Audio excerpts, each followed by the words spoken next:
David, I mean, today you launched the Esquire network. Yeah. Are we living the, Esquire is man at his best? Is this moment Esquire at its best? Well, that's such a hard question. I think this is one of the best moments in Esquire's existence right now. We just have access to so many forms of expression, and we're trying to use them to the best of our ability. It's not just the fact that we have a television network that uses our name and some of our ideas, but it's that we get to express ourselves in print primarily and possibly most gratifyingly.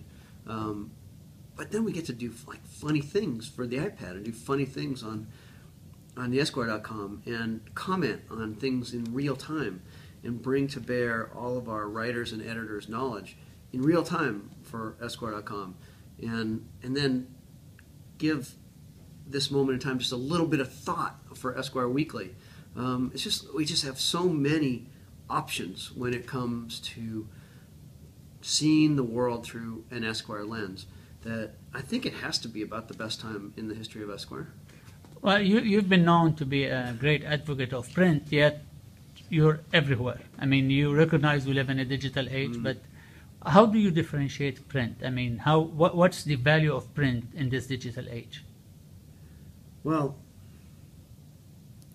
we live at a time when everything is so ephemeral. It comes and it goes. And I've been lately thinking about how I consume things in a new way. There's things that I consume qualitatively, and there are things that I consume quantitatively. Quantitative is just all the stuff that gets referred to me. It gets referred to me by the 35 people that work with me, referred to me by my writers, referred to me by, Dig or any of the other referral entities. And those things they just kind of bounce off you and go on their way. But I try to make time for the qualitative things. I try to make time, 45 minutes at least, to read the New York Times. I try to make time to read the few magazines that I read. I make a lot of time for fiction, for reading novels, because it makes me use my mind in a different way. So anyway, I think the value of print is that print encourages print encourages the production of qualitative experiences.